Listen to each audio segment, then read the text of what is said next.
Happy New Year, my friend. Same to you. Thank you. I'm curious, is this time of year any different for you than No, any other? Like, do you do anything out of the ordinary? no, No? Do you no. ever All the do you, same. do you ever take a step back and reflect or set goals or and I know you laugh at people who do these resolutions, but is that part of your life at all? No. So how do you think about the future? That's a me. 365 thing. That isn't a New Year thing. I mean, to evaluate the essence of things, it isn't according to some calendar year made by man. That's my whole life. I know it is. So how do you think about the future, or do you? Well, the future is created by the present, and so the more definitively uh, you can discover things now, then that takes care of the future. So you're not sitting there thinking, in the next 12 months, here's the two or three areas of improvement that No, I want to I get better at. improvement and betterness it's a falsehood. That doesn't go anywhere. I mean, that's just circles. I have no interest in improving or getting better at anything. There's only an arrival. Either you're there or you're not. Wherever that there happens to be for you, there's no intermediary. There's no middle ground. There's no progress chart. Was there a particular arrival in the past year or so that you felt like you achieved? No, I don't look at things that way. To me, it's just the ultimate arrival. I'm not looking for small goals and small milestones and those kind of things. It's very hard to answer questions about what I do because I don't know what I do and I don't remember what I did. And there's no like plan. It's just a full force, unrelenting deep dive into the truth about things. There's no step by step thing, and by this date I want to achieve this. I don't really have much interest in those things, achievements, and all these things. Well, I think that I wasn't joking when I said I think at some point it'd be fascinating to have one of these streaming services just have a camera around you 24/7 and do a documentary to figure out how the hell to get in your head. But we'll save that for another day.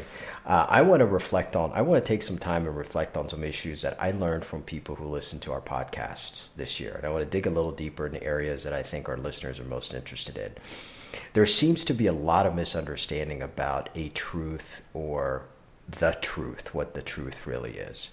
I know it's personal for each of us. When do you know that you found it? Well, it's a feeling. You found it. It's a feeling, and the truth isn't a a fact or a nugget that you go out to find. It is everyone is suffering through various things. Everyone is pursuing various things in their life, and the things that mean most to them, whatever it may be it their profession, or be it in their personal life, or be it anxiety, or becoming world number one, and whatever it may be. And each of those things has a truth. It has a truth that is indivisible, incontrovertible. It is hard rock basement truth. The source from which that anxiety, let's say, arises, or the source from which that world number one comes from. There's a truth. And if it isn't a truth, it's a chase. So that's what truth means. That there is a way, and the way is never a method. I I hesitate to use the word way because people misconstrue that. A way isn't a method. It means that there is literally a truth as to the way to get somewhere, but that is never methodological or technique based or prescriptive.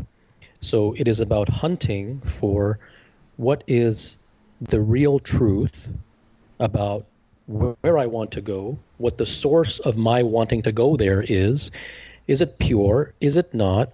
What is the truth of whether I chase purity as a prescription to follow, or if I am chasing purity because purity is really connects deeply with me?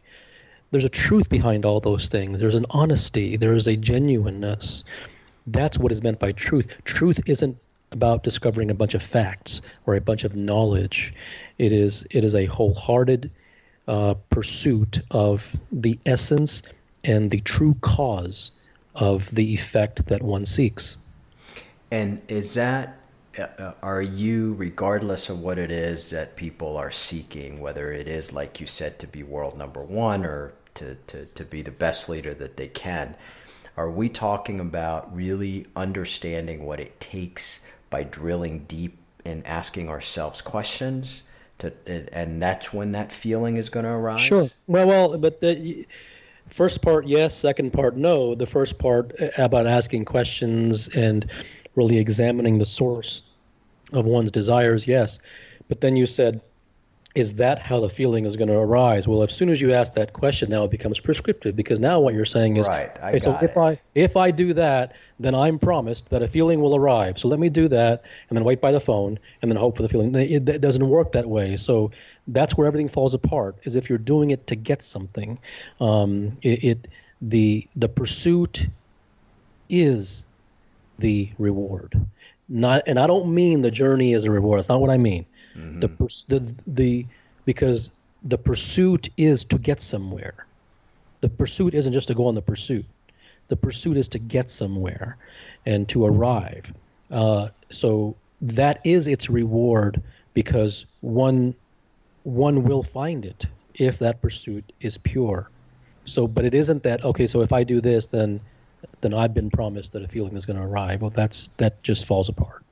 So if a truth is to become world number one, and I do get to that arrival, right? Does the question now become, what do I do to stay there, to sustain that excellence? It depends what resonates with someone. For one person, it may be that I just want to get there, and now having got here, that's it. That's what I wanted to do all my life, and now I've achieved it. For another person, it might be, well, I want to become the greatest of all time. I want to remain in this spot forever. So Hmm. whatever whatever speaks to someone, then that dictates where they go from there.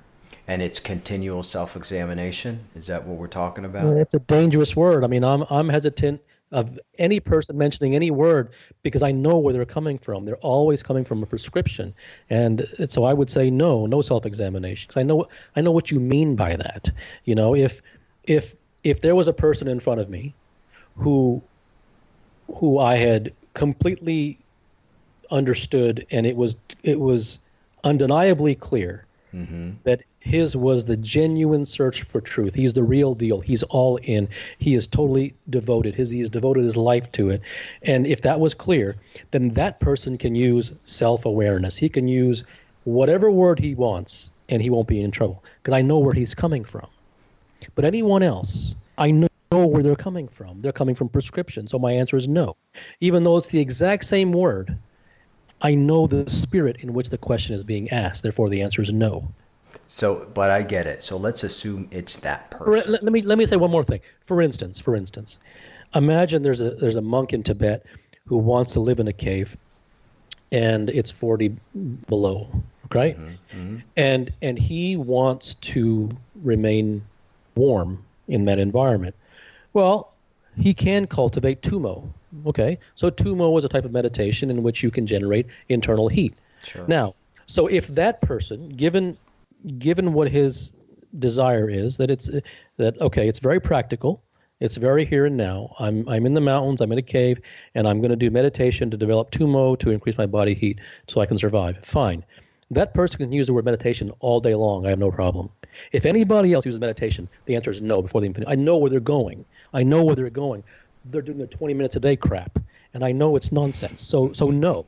So you can't use that word. I mean, for me, that's complete false. I know where you're coming from, and it's nonsense. Okay, So let me take it this way then, because we've also talked a lot about, and you write a lot about understanding, right? Before any of us are able to rise above anything or to get to that level, we must first gain that depth of understanding, and that starts with the kinds of questions we're asking ourselves to get there. Give me a sense of the type of questions that person sitting in front of you who got to that world number one, what type of questions should he be asking himself? What is it that I have not realized? What is a chase that I am going on that I have not recognized is a fruitless chase? Those are questions that human beings do not ask. No, they don't. Yeah, they don't. They ask, how do I get there? What is the quickest way to follow my dream? What is the 5-step plan to this? What is a good methodology to do this? Do you have any techniques that I could do this? How do I come about? How do I stop thinking? It's just nonsense questions. Yeah, absolutely. Some Especially serious. this time of year. Yes. Well, it doesn't. Well, yeah, but they're always, yeah, this time of the year. In fact, in that sense, New Year's is a total waste because it makes people go on more chases of New Year's resolutions. Yeah, I absolutely see that. So when we're at that stage, right, and some people call it no mind, you've written about the state of no mind and so forth. I know the way that you understand it, or that you've helped me understand it, is that to get to that no mind state, there you have to go through the proper channels, or it has to come through you. Is that the heart? Is that what you're talking? Is that another feeling that one of us gets when we're at that Well, state? let's talk about the truth. What is the truth? Why do you want to get to know mind? That's more of a truth. The reason that most want to get to know mind is because they want to experience the wonderful experience of no mind. It's a chase. Or get rid of the bullshit that goes on in my mind 24/7? But that's a chase too. You're not going to outrun those things. So the only reason they want these things is because they chase experiences. They want to have the lovely experience of a spiritual experience and where there's no thought and their consciousness and all is one and beautiful love, love, love, and they're all full of crap. That is not real. That is not genuine. That is not true. No mind is a natural side effect. And I hesitate about any person who comes and asks me, how do I get to know mind? It's like asking me, how do I make $1 million? It's a chase. Mm-hmm. Therefore, it's not worthy of a response. So you don't see it as a worthy journey for somebody to try to at least minimize It, the crap that it, goes on in their no, mind. no, no. Minimizing is useless. Either you're going to get there or you're not. Mm-hmm. I'm not interested in help or betterment, or I'm a little bit better than this than I was last year. I'm a little less angry. Now, I'm not saying that people should look at it that way. I'm just telling you the way that I look at it. I have no interest in self-help. I view things as either it's ultimate or it's nothing. If I can't have it permanently, I don't want it. Yeah, so and you and I have talked about that before. We've talked about the fact that, hey, you take an athlete, for example, who's thrives in pressure situations, whether it's the 18th green on a Sunday afternoon or whatever. Is that person completely detached or disidentified from their mind? Is that how they're approaching that last shot on that 18th green, or do you not look at it that way?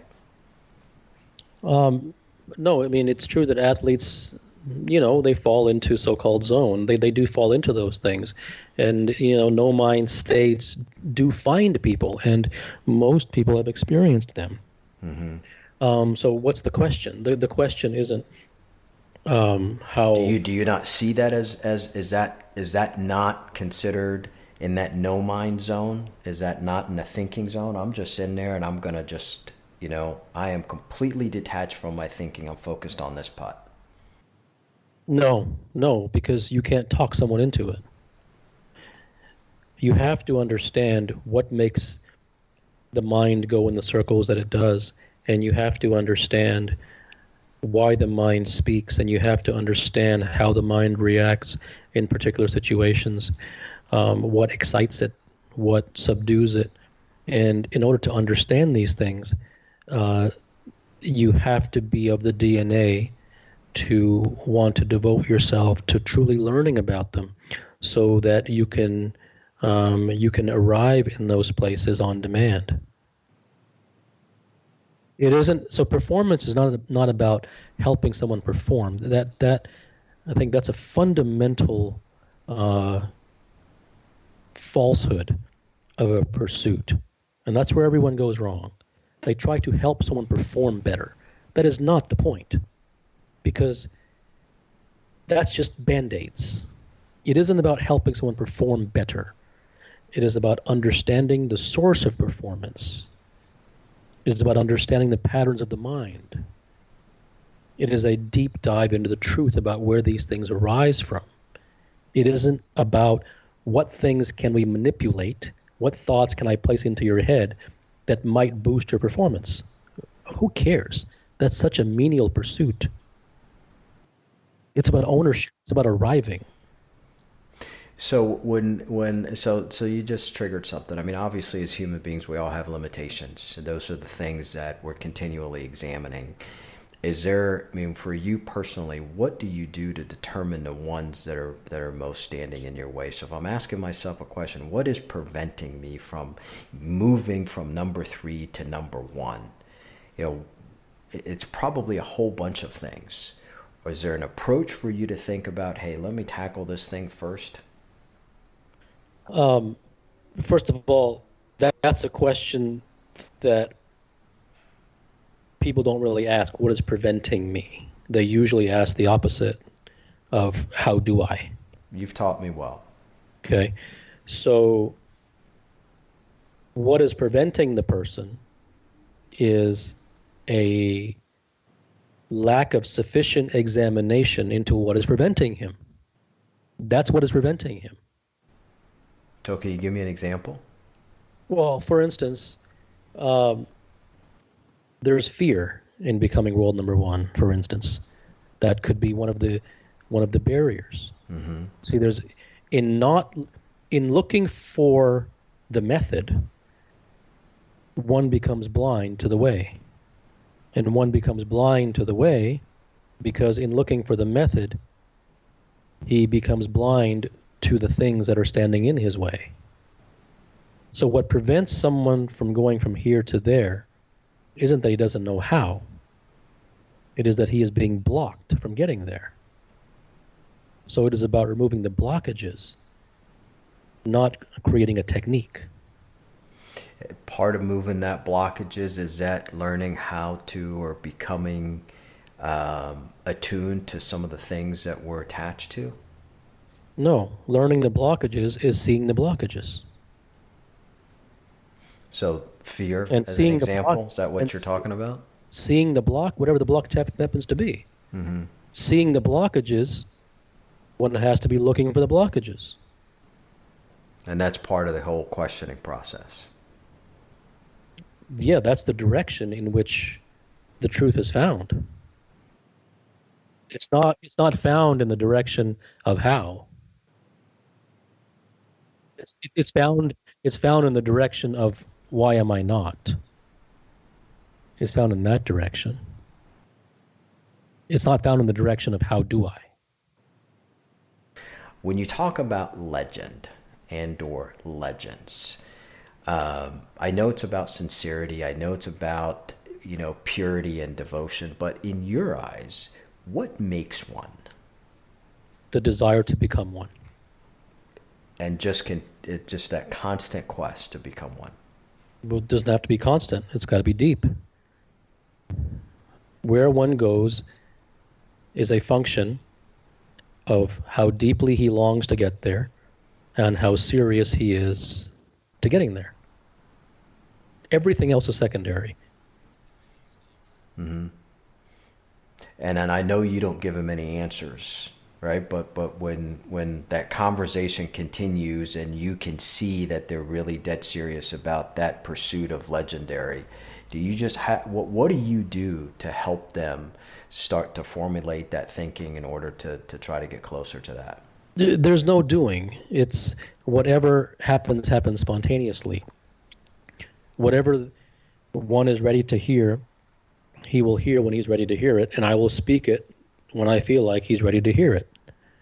There, I don't dump the kitchen sink because it's useless to do so.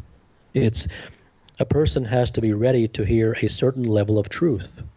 Otherwise, it'll short circuit your brain. Literally, it does. People, um, you know, truth can be harmful to your health. I mean, I Especially yours. no, I mean that because I don't sugarcoat things. I state truths raw. Um, and I, I I mean that most literally. I mean, there can be an adverse effect to knowing a truth that you are not ready to hear on a biological level. I mean, literally people have very significant reactions to these things, partly because something inside of them recognizes that it's true, but their mind is not ready to hear that, and therefore there takes place in sort of an internal combustion, and an internal war takes place. Yeah, well, you've shared a bunch with me personally, and we've acknowledged it here on this podcast. Kapil, does it surprise you that the overwhelming majority of people don't know what they genuinely want? No, why would they? What causes that? Well, I mean, if you work, if you work, let's say that you work, so let's say that you're awake from 7 a.m. to, let's say, 9 p.m., right? So you're awake for 14 hours. Mm-hmm. So the remainder of the 10 hours you're sleeping, right? So for those 14 hours, let's say you're locked in your cubicle, or you're locked in an office, or you're locked wherever, okay? And you're working. How can you know anything besides your work? Why would you? If you are preoccupied in a certain mode, in a certain way of looking at the world, in a certain pattern of thinking, in a certain pattern of belief, why would you be expected to know something way over here? Because I have one life to live. And if the majority of my time I'm at work doing something that I hate or that I'm not engaged in, at some point I probably should examine that. Well, there's no should. I'm telling you what happens. I mean, Yeah, it's the reality for sure. you said so. So it's there's no judgment here. There's no you should turn around and look the other way. I'm not saying that. I'm simply answering your question. Why is it that most people don't know what they want? And my response is, why should they? If you are preoccupied by X and Y, and you are not preoccupied by looking into what exactly it is that you want, why would you know what you want? There's no should there. There's no should there. I'm just making a plain black and white statement of fact. So how do you define work? Well, you're missing the whole point. By work, I am saying preoccupation. If your total attention is towards everything except looking into what it is that you want out of life, Mm-hmm. why would you know what you want out of life? I think it's a fundamental human responsibility to, at least at some point, have meaning in your life. I don't care at some point. I'm just saying, I'm just answering the question why people don't know what they want. The reason they don't know what they want is that there's no reason for them to know because they never looked there. But that there's no should look there. I'm saying that's just why.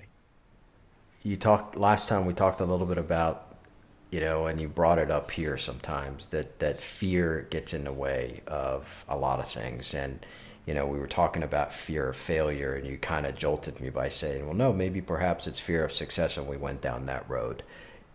What triggers fear in people? I know it's personal, but what is it that triggers it? Desire triggers fear. Wanting things. Yeah. Where there's desire, there must be fear.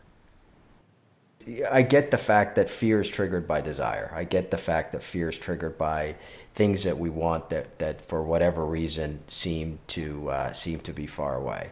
So the idea is we hold on to that desire, when in fact, if we let go of that desire, No, there's perhaps. no if we let go. No, you're going prescriptive on me again. There's no, come on. What do you mean if we let go of the desire? I mean, what? There's as if you're going to turn off a switch and let go of all. You're not being serious, Mo. What do you mean if all of you listening let go of all your desires, you will be free of fear. Okay, let's all get together in town square tonight and let go of all our desires. Come on, Mo. Come on. This is not, this is not a weekly journal. Let's talk serious. Come on. What do you mean if you don't try to help people? What prevents us from detaching from things? Well, it isn't about detaching. It is about learning about the perils of attachment on a very, very personal level. Once someone becomes so overwhelmed and indescribably stricken by something to where they can't take it anymore, then the possibility of going a different way arises. Until that point is reached, it's all philosophical. You feel very strongly that transformation in its true essence can be achieved by anyone who's serious enough to go do it. I am convinced that the person who is hell-bent on transforming will not need to wait for me to say whether it's possible or not. If you ask a question like, do you believe that transformation is really possible? My saying yes isn't going to do jack for anybody. Because if I say no, then the person who says, oh, the answer is no, okay, I guess I won't transform. That person never wanted it anyways, so he was going to get it anyways. If the person who listens and says, oh, he said yes, so now I will go ahead and try to transform, he didn't want it anyways. So it's this whole empty, useless motivation thing. Do you really believe that this is possible? Yes. Hooray. What's going to happen? Nothing. Human beings don't respond to this. They're not, But they respond to inspiration. Inspiration isn't given by saying yeses and nos. Inspiration isn't given by saying, yes, this is possible. If something arises within one's own heart, which says, this is what I want, or he or she sees someone who has something and has arrived somewhere and is inspired by that person, and then inspiration rises within them, yes. Or someone reads something, yes. But it doesn't arise from asking a question which says, is this possible? Yes or no? Yes, it's possible. Now I'm inspired. No, it's not. It doesn't come from that. Motivation doesn't work. It might work for a day. Yeah, I agree. I totally agree with that. My honest input to you is that the coming through the approach of trying to help people does not work. It does not work. Let's try and do this so that people can be benefited. It's all crap. It doesn't work that way. Human organisms don't work that way. They work intrinsically. Things work from within. So something on the outside can spark something within, but it's almost always the something on the outside that is not trying to make that person spark from within. It's always incidental. It's always out of the blue.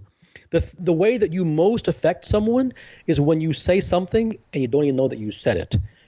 But something that you said, they connected with, and it was to you insignificant, but to them it made a big splash in their life.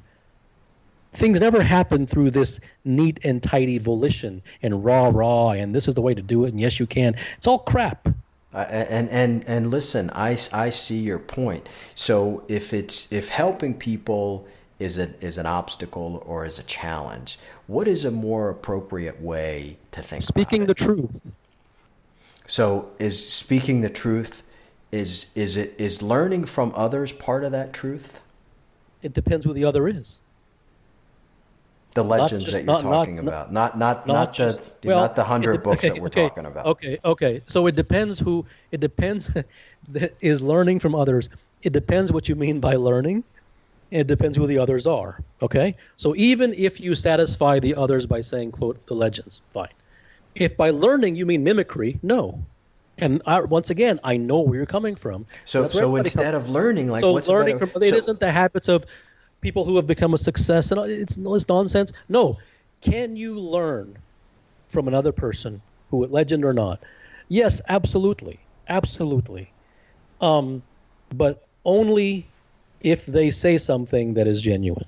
Okay, so you, for example, whether you like to admit it or not, for myself and for others, we learn from you because there is a level of genuineness there, right? Is that am I speaking out of school with that? Is that No, inappropriate? I don't know what others feel. I mean, if yeah, they tell me what they feel, but that's fine. I mean, I didn't try to instill that, but if so, okay. So your approach is, hey, well, I'm doing whatever I'm doing because of my own personal journey. Yeah, so great question. Everything that I do, so I don't know why I do what I do, but everything that I do arises spontaneously, and yes, it arises from me, from within. Yes, absolutely.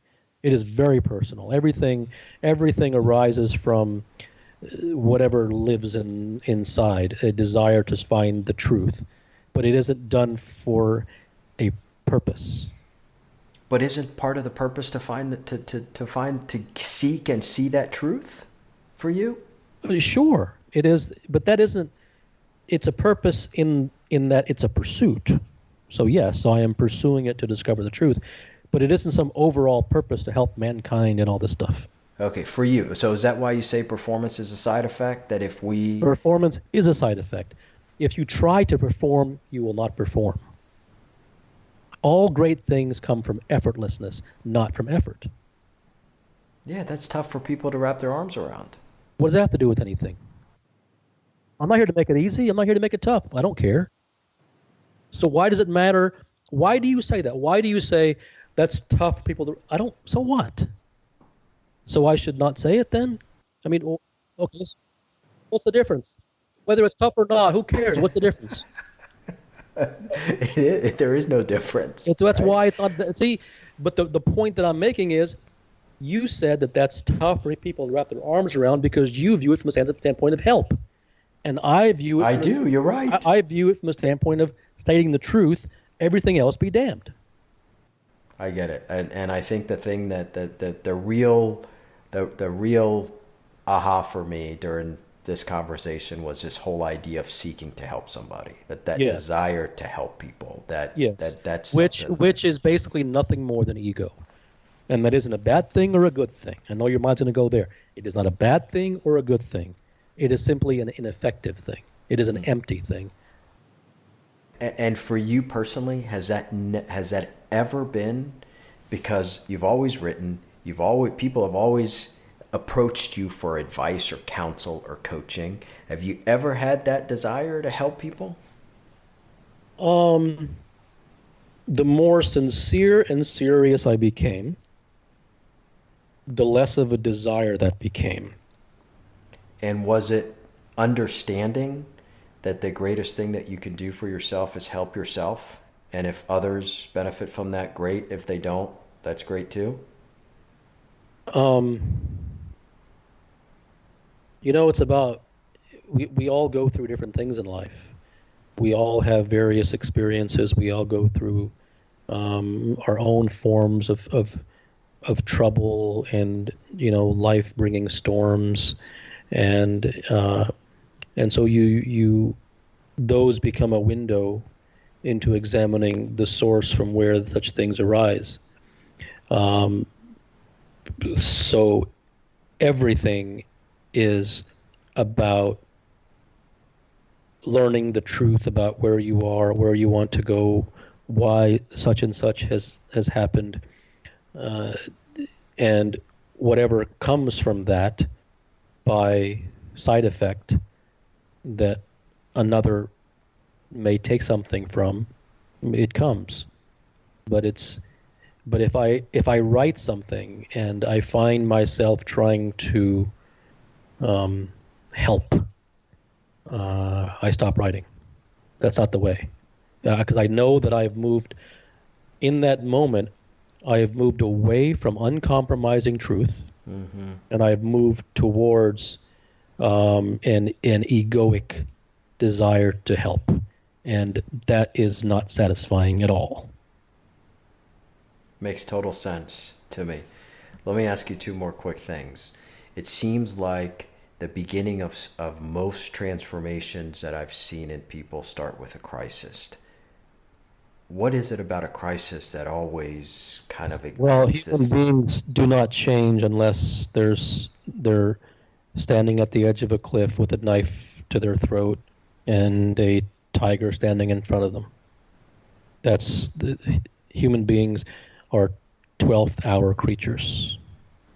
That's just the way it is. Can you get to a state where you don't have to wait for a crisis to continue that process that you go through Well, of understanding? there is no how, but if you find a way, then so be it. When you talk about the truth being outside of your mind, is that the same as having no mind? Or is that that feeling that we discussed earlier, when you get that feeling, you know it's a knowing? Yeah, so feeling is sort of a direct communication um, from something deep. Um, Whatever the mind tells you is a lie, and therefore truth does not exist within those conversations. Are you totally detached from your mind? I'm sure everybody's curious. Hell, I am. The mind means very little to me. Um, the mind, its its voice is it's the voice of someone I don't want to hear. But it's but that you know But it's there, that, right? that that's taken years of learning about the truth, not practice. I didn't practice anything.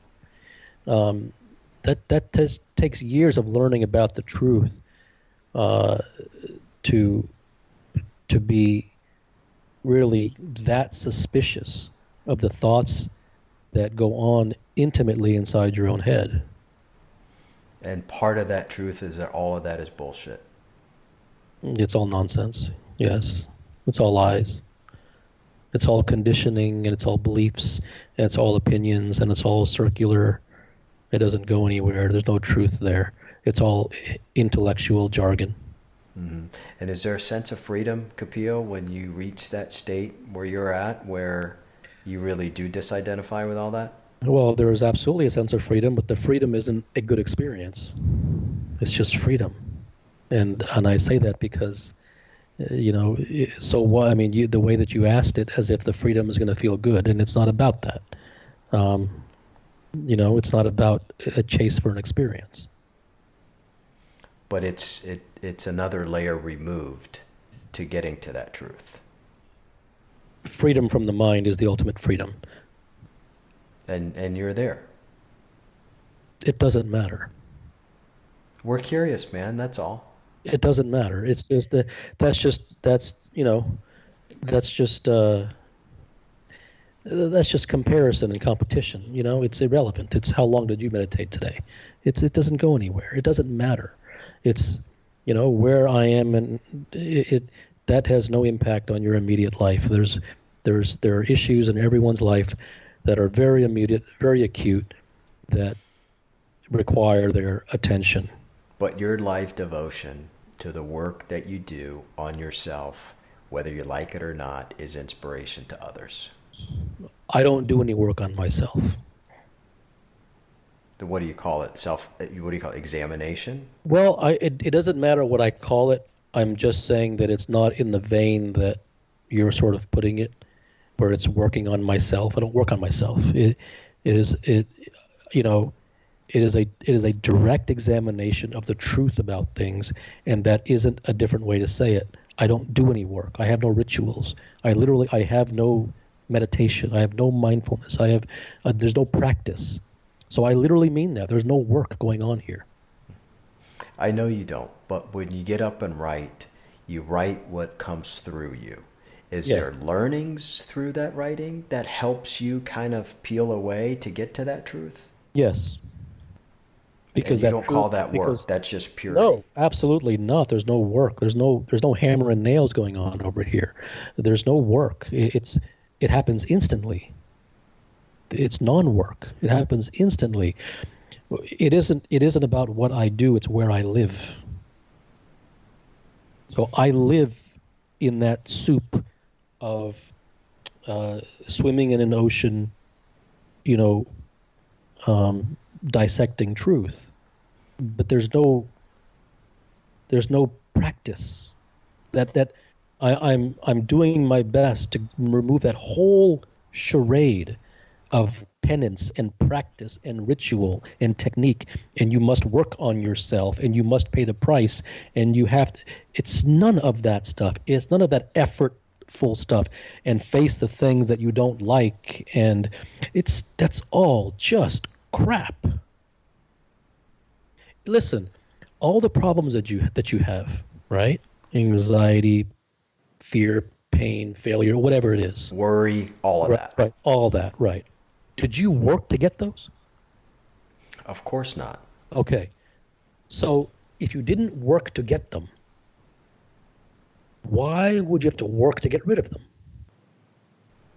That's what we need to get a better understanding of. It's part of the conditioning. It's kind of the depth that you have talked about, or at least helped me understand. This whole notion of disconnecting from my mind is not something that I'm going to capture.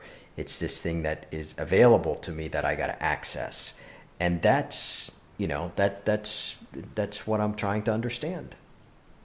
I understand.